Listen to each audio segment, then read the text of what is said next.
झाल्यावर मग आपण काय करणार, आधी पैशाची बेरीज करणार. मग आता 60 आणि 60 पैसे किती झाले, 1 रुपया म्हणजे 120 झाले, बरोबर. मग 120, मग आता 1 रुपयात किती पैसे असतात, 100. मग आता हे 100च्या वर आहे की नाही, मग 100च्या वर आहे म्हणजे इथे कसं होईल, मग किती रुपये आणि किती पैसे होतील, 120 पैसे म्हणजे किती रुपये आणि किती पैसे होतील, 1 रुपया 20 पैसे. 1 रुपया आणि 20 पैसे. मग हा 1 रुपया आपण रुपयाच्या घरात देणार आहोत, बरोबर. मग आता 1 आणि 4 किती झाले, 5 आणि 4 किती झाले, 9. Very good. म्हणजे आता काय आले याचं उत्तर, 9 रुपये 20 पैसे. एकाला मी खोडलंय म्हणजे इकडे पाठवलंय, बरोबर.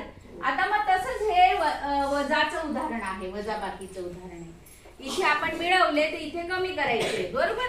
पहिलं काय आहे, 5 रुपये आणि 40 पैसे. त्याच्यामधून किती पैसे कमी करायचे, रुपये पैसे 3 रुपये आणि 60 पैसे कमी करायचे, बरोबर. मग आता आधी आपण पैसे कमी करू. आता हे 40 पैसे तुझ्याकडे आहेत, पण तुला अंशला 60 पैसे द्यायचे आहेत. म्हणजे तुझ्याकडे पूर्ण पैसे आहेत का अंशला देण्यासाठी, नाही. मग तू कोणाकडनं घेशील उसने, आर्यनकडनं तू 1 रुपया घेशील. किती घेशील, 1 रुपया घेशील. पण हा 1 रुपया पैशाच्या घरात जाताना याचे काय होतील, सुट्टे. मग किती पैसे होतील 1 रुपयाचे, 100 पैसे होतील. किती पैसे होतील, 100 पैसे होतील. आता हे 100 आणि हे 40 किती झाले, 140, बरोबर. 140. मग त्याच्यामधून आपल्याला 60 पैसे. आता तुला 140 पैसे तुझ्या जवळ झाले, मग तुला आता याला 60 पैसे देता येतील की नाही. हा, मग आता 1 रुपया आणि 40 पैसे तुझ्याकडे आहेत, तर याला 60 पैसे देण्यासाठी तू सुट्टे केलेले आहेत, बरोबर. मग तू याला 60 पैसे दिले तर आता तुझ्याजवळ किती राहतील, 60 पैसे याला दिले.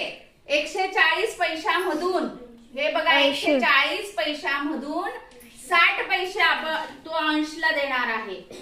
म्हणजे त्याच्याजवळ किती पैसे शिल्लक राहतील, 80. Very good. त्याच्याजवळ 80 पैसे शिल्लक राहतील, बरोबर. आता यांनी 5 रुपयामधून 1 रुपया इथे दिलेला आहे उसना, म्हणून इथे काय होतील, 4 होतील. आता 4 रुपयामधून 3 रुपये परत करायचे, म्हणजे किती रुपये राहतील तुझ्याकडे, 1 रुपया राहील. म्हणजे उत्तर काय आलं, 1 रुपया आणि 80. कळलं, ओके.